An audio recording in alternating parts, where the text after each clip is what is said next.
Alright, so my interviewee was a student.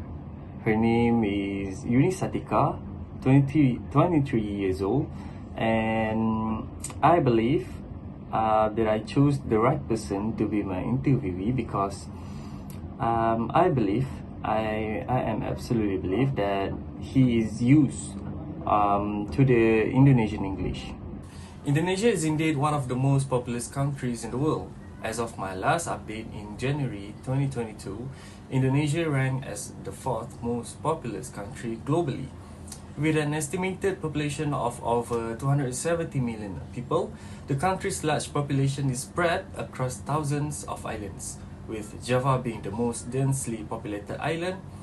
The population of Indonesia continues to grow steadily, presenting both opportunities and challenges for the country's development and governance.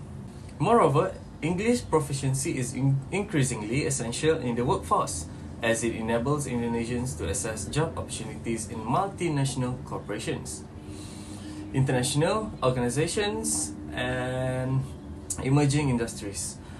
In the digital age, where technology and innovation drives progress, English serves a conduit for accessing cutting-edge developments, resources, and information in fields such as science, technology, engineering, and mathematics. Additionally, English proficiency fosters cultural exchange and understanding, allowing Indonesians to appreciate and engage with the diverse perspectives, literature, and cultural expressions from around the globe. Overall, the significance of English in Indonesia extends beyond mere linguistic competence. It empowers individuals, drives economic growth, fosters innovation, and promotes global citizenship in an increasingly interconnected world.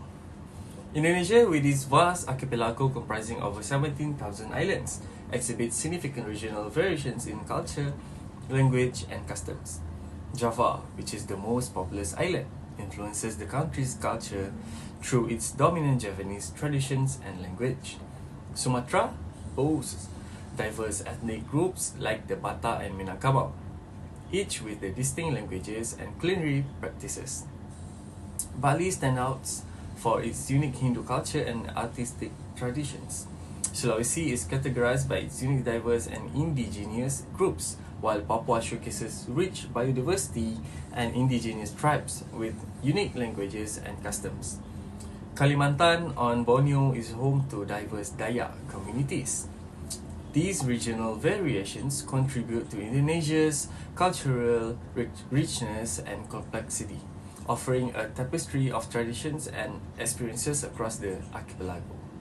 In Indonesia, the preferred language for daily communication is Bahasa Indonesia, which is the official language of the country. Bahasa Indonesia serves a unifying language among the diverse population of Indonesia, comprising over 700 living languages. It is used in various domains, including education, government, media, commerce, and is taught as a primary language in schools across the archipelago. However, Indonesia's linguistic landscape is multilingual, with many Indonesians also speaking their local languages and dialects at home and in their communities. Additionally, English proficiency is increasing, particularly among urban populations and younger generations, driven by globalization, education reforms, and exposure to English language media and technology, while Bahasa Indonesia remains the dominant language for daily interactions. English is commonly used in formal settings such as education, business, and international communication, reflecting Indonesia's integration into the global community. English holds a paramount importance in Indonesia, permeating various facets of society and serving as a gateway to opportunities in the global arena. As a global lingua franca, proficiency in English facilitates communication and interaction with individuals and communities worldwide, enabling Indonesians to engage in the international dialogues, exchange ideas, and participate in global initiatives. In the realm of education, English proficiency opens doors to a wealth of educational resources, scholarly publications, and study opportunities abroad. enhancing the quality of education and research in Indonesia. Indonesian English pronunciation is influenced by the phonetic patterns of the Indonesian language, resulting in distinct features compared to the standard English pronunciation. One notable characteristic is the tendency to simplify consonant clusters, as Indonesian typically employs simpler syllable structures. Additionally, certain English sounds, such as the interdental fricative, the th sound, and the voice labiodental fricative, the v sound, may be challenging for Indonesian speakers due to their absence in Indonesian phonology. Vowel sounds in Indonesian English may also differ, with some Indonesian speakers struggling to distinguish between English vowels such as E and E or U and U, which may be pronounced more similarly in Indonesian. Furthermore, the rhythm and stress patterns of Indonesian English may vary, reflecting to the syllable time rhythm of Indonesian as opposed to the stress time rhythm of English. Despite these challenges, Indonesian English pronunciation continues to evolve, influenced by the factors such as education, exposure to international media, and globalization trends, leading to a diverse range of accents and speech patterns among Indonesian speakers of English. For the last question, lastly, what are the differences in terms of phonological between Indonesian English and Standard English? As I said before, there are many sounds that I couldn't speak uh, properly, Mm-hmm. such as the sh sound and the sh sound. For example, in and shape. I see. All right. Alright, for the consonant sounds, some consonant sounds in Indonesian English may be influenced by Indonesian phonology. For example, the English th sound might be substituted with sounds more common in Indonesian, such as the. Alright. Alright, I will be explaining about these more detail later on. Intonation patterns. The intonation patterns of Indonesian English may be also influenced by the prosody of Indonesian languages. This can affect the rise and fall of pitch in sentences as well as the placement of emphasis on certain words or syllables.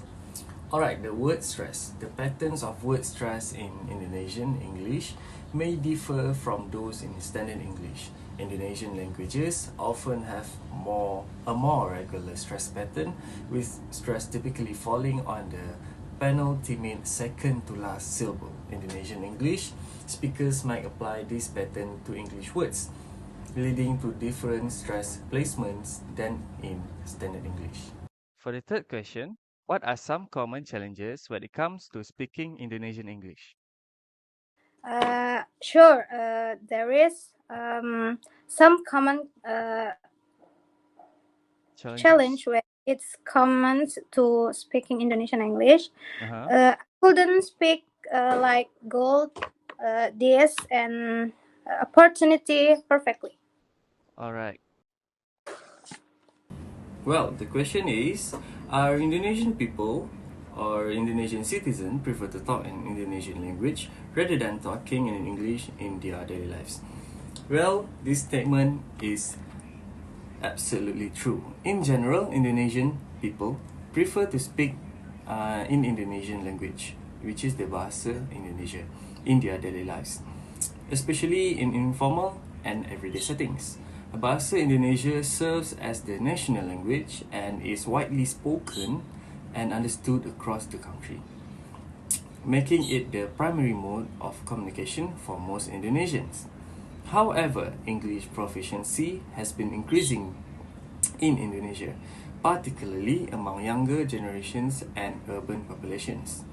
Due, due to factors such as globalization, education reforms, and exposure to English language, media and technology, while many Indonesians use English in formal settings, such as work, education, and business. Bahasa Indonesia remains the language of choice for most daily interactions and conversations among Indonesians. All right, for the second question, what language do you prefer to talk in? I prefer Indonesian to talk. All right, I see. The spread of English in Indonesia can be traced back to the colonial era when British commercial interests, missionary activities, and educational institutions introduced the language alongside Dutch colonial rule. Throughout the 19th and 20th centuries, English gained prominence in education and administration, particularly in schools and higher education institutions established by British and American missionaries and educators. Following Indonesia's independence, English continued to spread as the country embraced globalization, modernization, and international trade. Exposure to the Western media, tourism, and government education reforms further solidified English as a second language, with increasing demand for English proficiency in the job market. Today, English is widely used and taught in Indonesia, reflecting both historical colonial legacies and contemporary global trends shaping the country's linguistic landscape. All right, for the seventh question, state your reaction towards the power of English in your country. About that, in my opinion, this is very influential, especially in certain areas. For example, in Bali, because there are lots of tourists from various countries. Oh, I see, I see. All right, Yeah. Indonesian English influenced by the phonetic vocabulary and grammar of the Indonesian language exhibits distinct pronunciation patterns, vocabulary choices, and grammatical structures compared to the British and American English. Pronunciation may feature simplified consonant clusters and challenges with certain English sounds, while vocabulary includes loanwords from Indonesian and expressions reflecting local culture. Grammar may differ in sentence, structure, and tense usage, often influenced by the grammar of Indonesian. Despite these differences, Indonesian English serves a vital means of communication in Indonesia, alongside Bahasa Indonesia, reflecting their country's linguistic diversity and cultural context within the global English speaking community. Lastly, the summary of Indonesian English. A vibrant fusion of global English and the rich cultural tapestry of Indonesia offers a fascinating glimpse into the country's linguistic landscape. Infused with the melodic rhythms of Bahasa Indonesia and the diverse linguistics influences of its people. Indonesian English boasts unique pronunciation patterns, colorful vocabulary, and innovative grammatical structures. From the bustling streets of Jakarta to the tranquil beaches of Bali, Indonesian English serves a dynamic bridge connecting Indonesians with the wider world. It reflects the country's spirit of openness, creativity, and resilience, embracing global communication while proudly celebrating its rich heritage. As Indonesia continues to thrive in the global arena, Indonesian English stands a testament to the country's vibrant diversity and its journey towards a brighter or a more connected future. Alright, lastly, before we end our interview session that I did on that day, I did ask her to read the text out loud to hear her pronunciation in Indonesian English, as I want to prove to all of you how Indonesian English works. Enjoy. could you please read the text I've given to you? I've prepared the text for you to read. Yes. Could you read for me? Of course. Uh, okay. Um, in this particular moment, I think it's crucial to make sure the impact of just a single inch.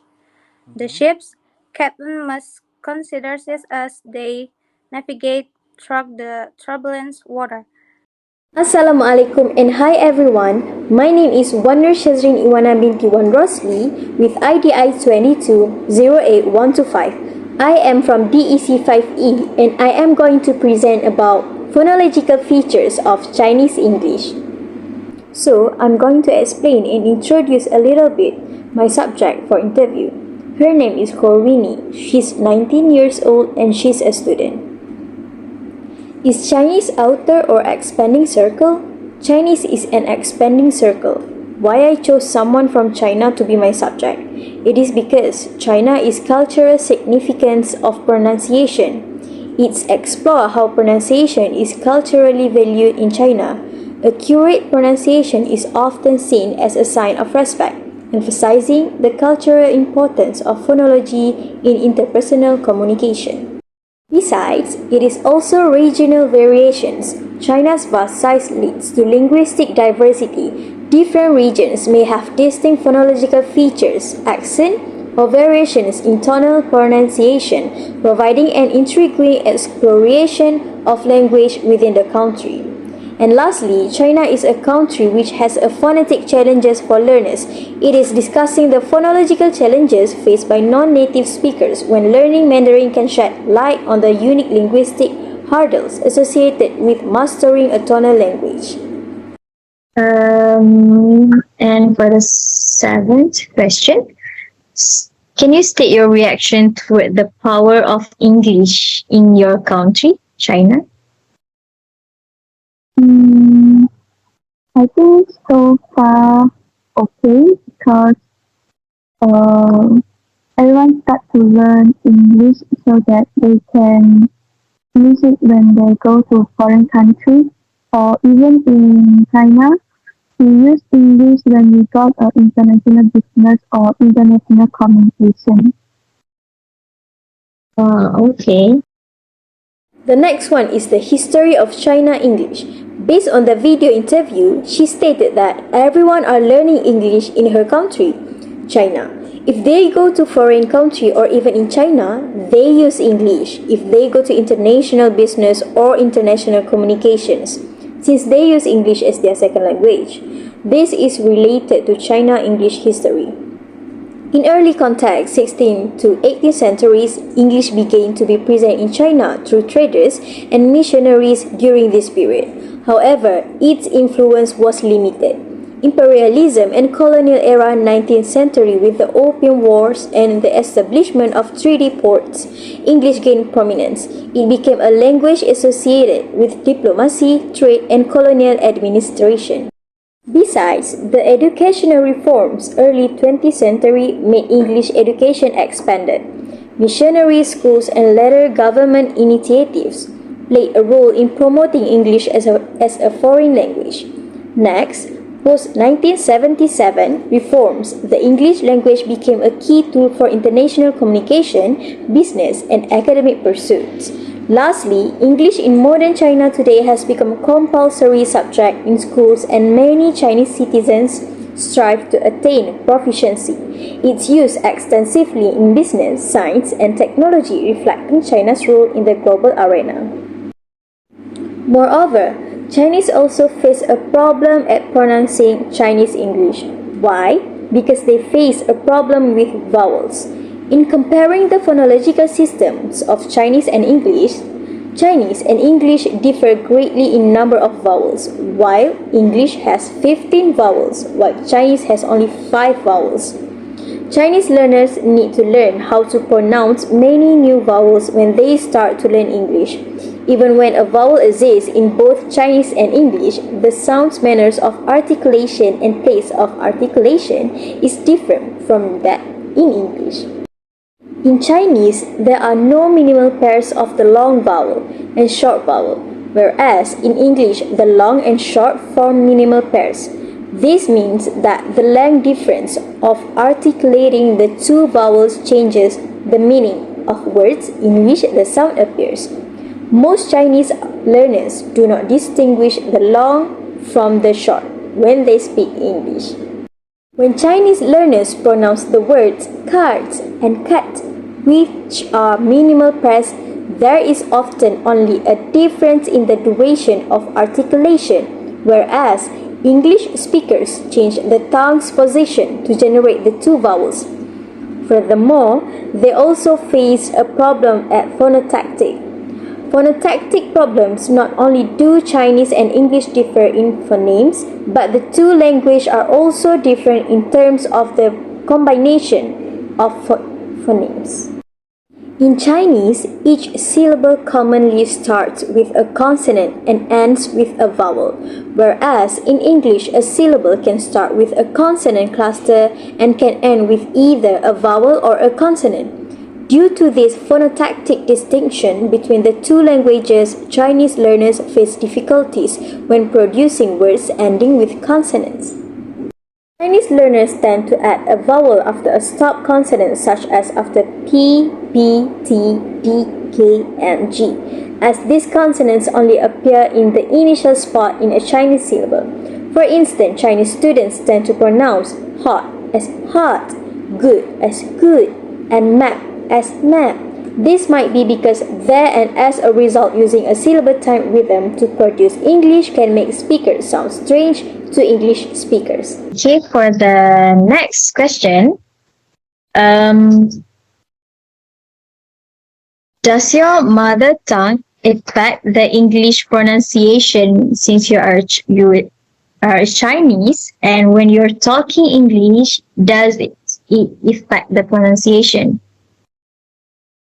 Yes, I think it will affect my pronunciation because the Chinese that we speak will more likely to, no, sorry, the English that we speak will more likely to Chinese because we familiar with Chinese, we speak Chinese more. And for the second question, what language do you prefer to talk in? Either Chinese or English or whatsoever. For me, I would rather choose Chinese because it's my mother language. I'm more familiar with it. Okay. Why Chinese people prefer to speak in Chinese rather than English? These are the reasons why. Firstly, tonal system. Chinese languages such as Mandarin are tonal, mean that the pitch or tone used when pronouncing a word can change its meaning. This intricate tonal system is unique to Chinese and can make it more challenging for native speakers to adapt to the non-tonal nature of English. The next one is phonetic complexity. The phonetic structure of Chinese involves a variety of sounds including tones, consonants, and vowels. This intricate combination of these elements add complexity, making Chinese speakers find comfort and proficiency in navigating their own phonological system. Besides the differences on sound inventory, Chinese and English have distinct sound inventories.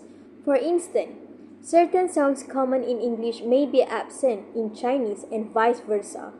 These differences can influence pronunciation preferences and make Chinese speakers more inclined to use their native phonological system. Lastly, rhythm and intonation. The rhythm and intonation patterns in Chinese differ significantly from English. Chinese is considered a syllable-timed language where each syllable takes roughly the same amount of time, while English is stress-timed. These rhythmic distinctions can impact fluency and pronunciation preferences. To summarize, the phonological factor influencing Chinese speakers' preference for their native language involves the tonal system, phonetic complexity, sound inventory differences, rhythm and intonation patterns, and adherence to phonotactic patterns, collectively shaping their linguistic comfort and choice. Chinese English, influenced by its native phonological characteristics, often exhibits distinct pronunciation patterns. Mandarin Chinese speakers may face challenges with certain English sounds, such as distinguishing between I and R. Additionally, intonation and pitch variations in Chinese can impact English speech rhythm. Despite these challenges, Chinese English speakers often bring unique linguistic qualities to their pronunciation, reflecting the influence of their native language's phonological features. Overall, these phonological characteristics shape the way Chinese speakers approach English pronunciation, presenting both challenges and a unique flavor to their spoken English. That's all from me. Thank you for watching.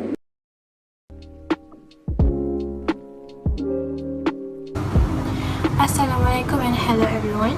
My name is Hazaridya here, IDI 2208126, and today I will be presenting to you about the Philippines, which is the outer circle for the subject Varieties of English ENG 2603. So, before I start my presentation, I'm going to first briefly introduce the subject of my interview. This is Meral de los Santos Navarro, and I addresses her as Mrs. Navarro. She is 32 years old, and Mrs. Navarro was originally from the Philippines. However, she is now currently working as a private caregiver, where she takes care of elderlies here in Malaysia, but also back when she was in the Philippines. Alright, let me now explain why I selected a person from the Philippines, which is an outer circle. The Philippines was selected as the target country because it is considered to be among the largest English-speaking countries, which the majority of its citizens speaking the language fluently. This places the Philippines in the outer circle of CATRU's 3 English language circles. That being said, I would gain a deeper understanding of the topic and discover whether or not English is actually used in everyday life in the Philippines by speaking with a native speaker of this nation about her honest opinions regarding the language's usage there. Okay, moving on, let me briefly discuss the origins of Philippine English. The history of English in the study country began centuries ago when the Philippines was colonized by both Spain and the United States. Although the Americans colonized the Philippines for 3 centuries, they managed to instill in the Filipinos a sense of affection and welcome them as a fellow Americans. In addition to creating close ties with the United States, the Filipinos also spoke and adopted the American English. English is still an essential component of local life and culture, even if it is now the Philippines' official language, according to the country's constitution. So, on to the 7th question. State your reaction towards the power of English in your country. Reaction. Actually, it's like a wildfire. That even small children, toddlers, knows how to speak in English, right? Yeah. English for me is a powerful tool for us people to connect, to communicate,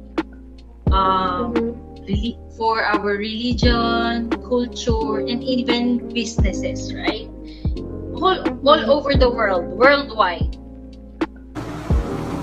Since learning English is required in schools and is a requirement for most countries for workers to be fluent in English language, it is evident from the interviewee's response that English is important to most Filipinos. Mrs. Navarro further stated that it is crucial for Filipinos to at least know the basic of English language. English. That's why Filipino children knows how to speak in English. Basically, just basic. Yeah, at least they all have to know the basic of English, right? Yes. Yeah. As Mrs. Navarro pointed out, English is a very useful language for individuals to connect and speak about our faith, culture, and even commerce with people around the world. Alright. On to the next question. Does your mother tongue affect the English pronunciation? Yes, very much. We Filipinos do have an accent. You can differentiate us with other foreigners. When speaking in English, not all but some, we do have accent. In some, I'm one of them. Sometimes I pronounce letter F into P, vice versa. For example, it's full and pool. Full is the silly person, and pool is as in swimming pool, right? Yes. Throughout the interview, I had asked 10 questions to my subject, which is Mrs. Navarro, regarding the usage of English in the Philippines. In the interview, the way she pronounces certain words doesn't exactly follow the standard English pronunciation. With that, I have collectively analyzed an interview phonetically. Okay, the first thing I had noticed during the interview was when she mentioned the word location. Usually in standard English, the pronunciation would be location, but Mrs. Navarro pronounced it as location. I told you the location. She also mentioned eye contact as eye contact. Moreover, she also mentioned the word example, but instead she pronounced it as example. Vice versa. For example, it's full, Same goes for comfortable. She pronounced it as comfortable. more confident and comfortable when writing than So the letter E in per and ber at the end of the sentence was replaced with the letter O, so it becomes Paul and ball. Example and comfortable. Alright. On to the next question. Does your mother tongue affect the English pronunciation? Yes, very much. We Filipinos do have an accent. You can differentiate us with other foreigners. When speaking in English, not all, but some, we do have accent. In some, I'm one of them. Sometimes I pronounce letter F into P, vice versa. For example, it's full and pool. Full is the silly person, and pool is as in swimming pool, right? Yes. So, prior to this analysis and interview, the interviewee did mention that Filipinos tend to substitute p and f when they pronounce English words containing the letter F, which is f. So, for example, Mrs. Navarro mentioned the word full, but instead she pronounced it as pool. Other than that, Mrs. Navarro also mentioned the word accent, but she pronounced it as accent. Some, we do have accent. In some, Same goes for the word exactly. She pronounced it as exactly. And religion, she pronounced it as religion. to communicate for our religion, culture, And last but not least, she mentioned construct, but pronounced it as construct. words to construct sentences. Alright, next I will explain a little bit more regarding the Philippine English pronunciation. So, when compared to other English dialects, Philippine English typically has fewer vowel sounds, especially in unstressed syllables. Vowel reduction, the pronouncing of some vowels with schwa sound. To sum up, what I can conclude for my part is that Philippine English is a variant of the English language spoken and used in the Philippines. It has evolved over the years, influenced by the country's diverse linguistic and cultural heritage. Other than that, English plays an important role in the life of Filipinos in terms of education and occupation. To add, you can see from the numerous examples given, the Tagalog language has a strong influence on Filipinos, on the way Filipinos pronounce words in English despite being in outer country. That is all for me. Thank you.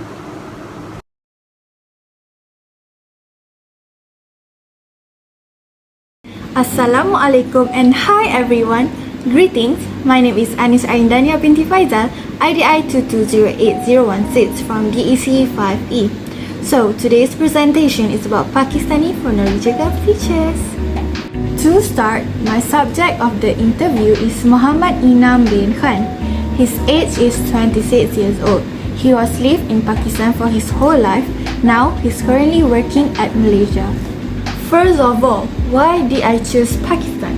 Pakistan is a diverse country that is very fascinating choice for studying phonological features. The various languages spoken in Pakistan such as Urdu, Punjabi, Sindhi and Pashto offer a wide range of phonetic and phonological characteristics to explore. Moving on to the history of Pakistani English. Although British rule in India lasted for almost 200 years, the areas which lie in what is now Pakistan were amongst the last to be annexed. Seen in 1843 Punjab, which initially included the northwest frontier province in 1849, and parts of Balochistan including Quetta and the outer regions in 1879, while the rest of the Balochistan region became a princely state within the British Indian Empire. As a result, British English had less time to become part of local culture, though it did become part of elite culture as it was used in elite schools and in higher education, as in the rest of British India. The colonial policies which made English a marker of elite status and a language of power. English became the de facto official language, a position which was formalized in the Constitution of Pakistan of 1973. Together with Urdu, the two languages are concurrently the official languages of the country. English languages continues as the language of power and is also the language with the maximum cultural capital of any language used in Pakistan. It remains much in demand in higher education in Pakistan. Next, a brief about his background information. Besides living at Pakistan, he is also a native speaker and he speaks in English since he was a kid. Thus, he has a degree certificate in English Literature course. The first question is, what language do you speak since you were born? Okay, well, I'm from Pakistan, as you know. My native language is Hindi, and from my mother's side, Pashto. So mostly I speak from the childhood. I was speaking my local languages, but later when I go start school, I was like speaking Urdu there. But later onwards, when I like in 6th or 7th class, I started learning English. From my my father so much bounds me like, oh, you have to learn English, you have to learn English. So after that I started learning. So after that I did degree as well in English literature. So now I think I'm good, not very good but normal. Moving on to the expansion of English. As my subject stated, English language is a popular and important language. Hence, English has become a key language of communication in various sectors in Pakistan, including education, business, technology, and media. The growing demand for English proficiency is driven by factors such as globalization, international trade, and the need to access information and resources in English. As a result, English language learning has become a priority for many Pakistanis, with focus on developing strong language skills to compete in the global economy and engage with a wider audience. The expansion of English in Pakistan has also led to the emergence of Pakistani English, a distinct variety of English that incorporates local vocabulary, expressions, and cultural nuances. This fusion of English with Pakistani linguistic and cultural elements reflects the country's unique identity and heritage. The increasing use of English in Pakistan has not only facilitated communication and collaboration on a global scale, but has also contributed to the enrichment and diversification of the English language as a whole. State your reaction towards the power of English in your country. I mean, I understand. Sorry, I understand. Basically, English is international language, and this is our in Pakistan. This is our office language. Okay, second language, second major language, but this is very necessary in our offices. Even they print something, they print in English, not in Urdu. So I think in my country, English is most popular and the most important language for even for in government, even in government sectors, hospitals, everywhere. We just follow English. It's a very rare we follow Urdu language because Urdu follow Arabic. Okay, yeah, that's why we have different consonants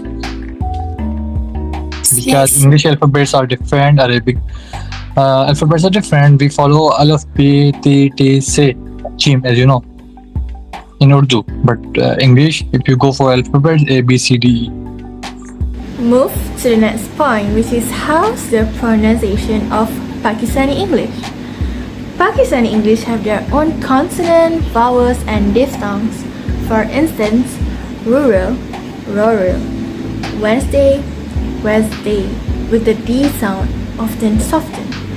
Saturday, Saturday, comfortable, comfortable, determine, determine, carrier, career, genre, genre, with the Z sound similar to the S in measure, guidance, guidance, with the I sound pronounced as in guide, certificate, certificate, sharpener, sharpener, mischievous, mischievous, cremate, cremate.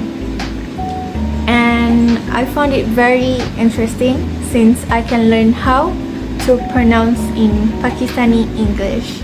Okay. In the rural town, Wednesday and Saturday were the most anticipated days of the week. People felt comfortable in their routines, but always eager to determine new adventures. The local carrier delivered packages with precision, like a sharpener holding its blade. The town's genre of music reflected the community's spirit, guided by the melodies that filled the air. Each achievement was celebrated with a certificate of honor, while mischievous children played in the streets. Last but not least, for reflection and summary. Long story short, I think knowing how to differentiate between standard English and Pakistani English is very important for Pakistanis since it really affects their mother tongue when they are talking.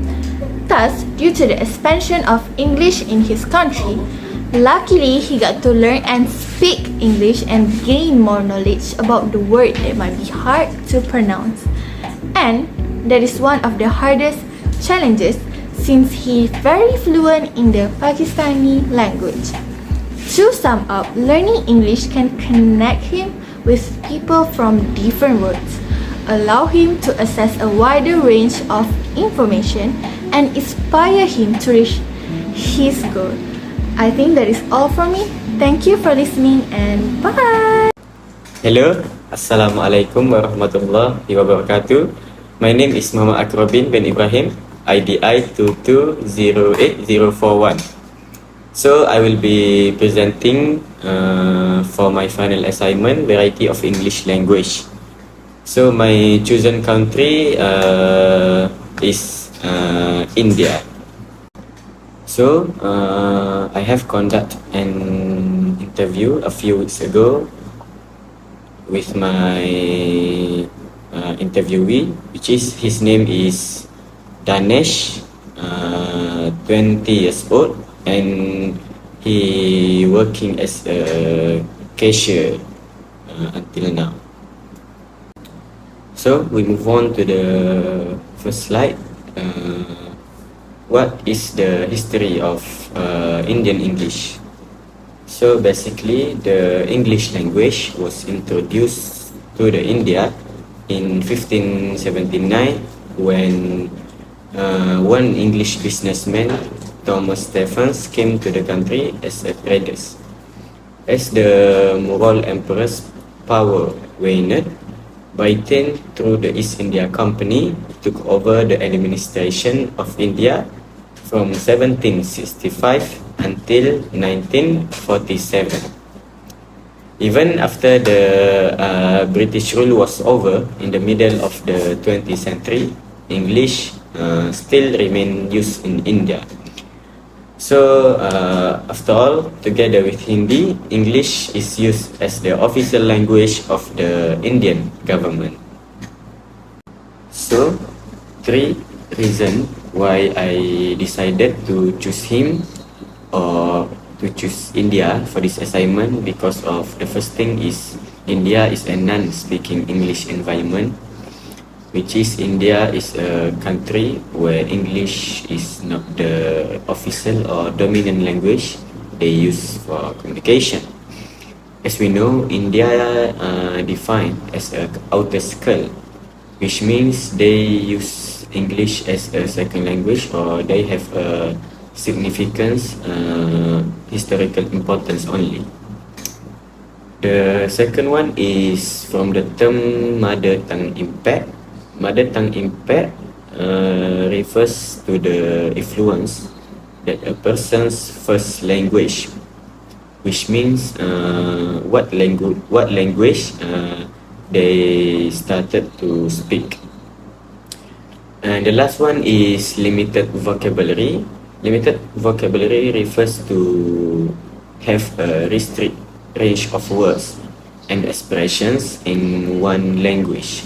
Individuals with a limited vocabulary, like Indian people, may struggle with themselves to express clearly, and they also may lack the words need to convey specific meanings. So I have asked him one question, which is what is his reaction toward the power of Indian English is their country. And the answer that I got from him, he said, I would say everything is good because we have a good amount of speakers, even though they are Indians. It doesn't stop them from speaking English well, and we also have a few people who can speak at least not bad at English, in speaking English. So the main points that I got from him is the power and influence of Indian English in the global context are significant, reflecting the linguistic diversity and proficiency of English speakers in India. And the most important thing, the influence of Indian English depends on themselves, on each individual, with the adaptability and impact of this linguistic.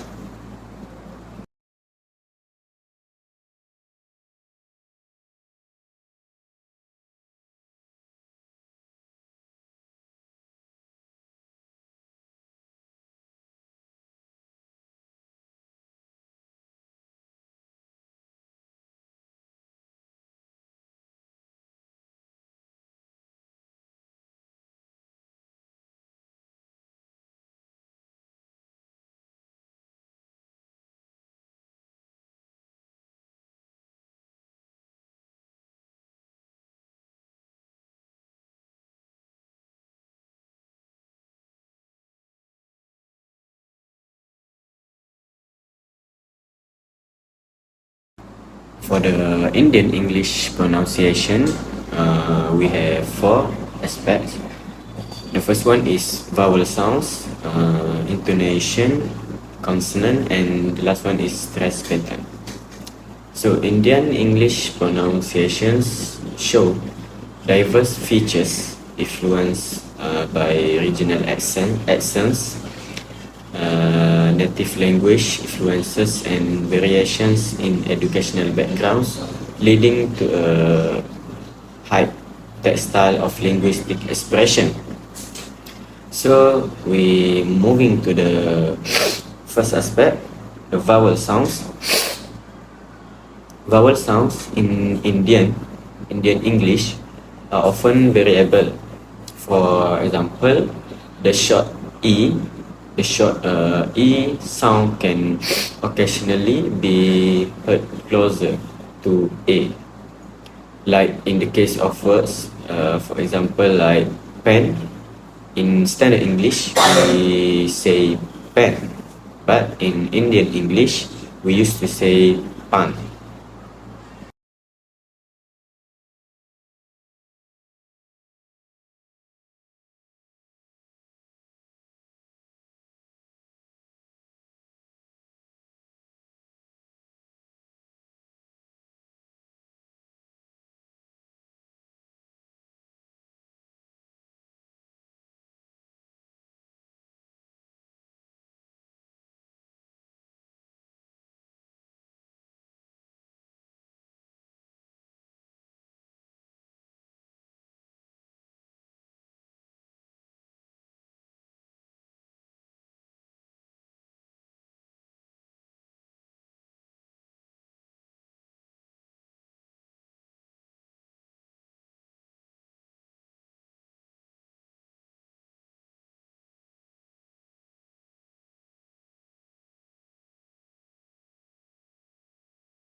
For the consonant sounds in Indian English, their consonant sounds is often marked by ethnicity, with the word R sound pronounced at the end of words and before consonants. For example, the words like car, where the final R is distinctly articulate. So, for the example, in standard English, we say car, but in Indian English, we used to say car. Next is the intonation pattern in Indian English. Intonation pattern in Indian English often features rising intonation at the end of sentences.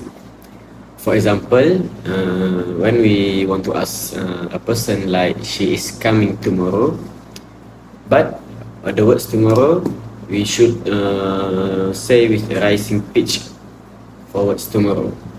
Like, for example, in standard English, we ask she is coming tomorrow, but in the Indian English, we have to ask like she is coming tomorrow. So the next is stress word.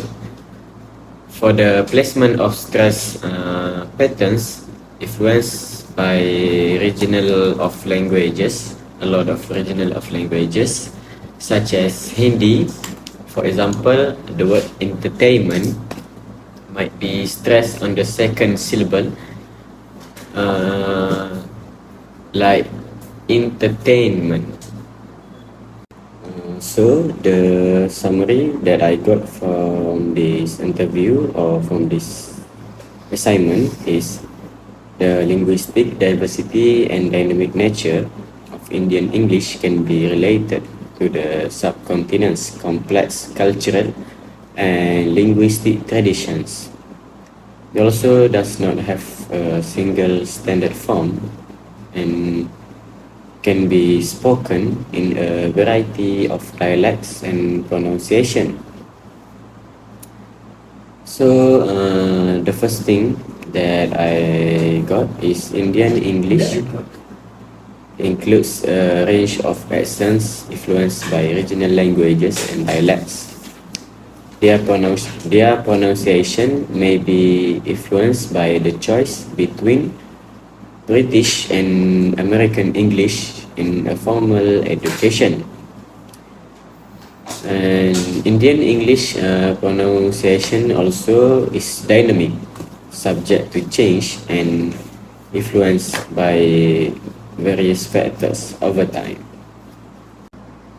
So to end this presentation, I would like to say Indian English marked by diverse accents, variety of vowel sounds, ethnic features, and the influence of native languages is a dynamic linguistic variety shaped by regional, educational, and socio-cultural factors also.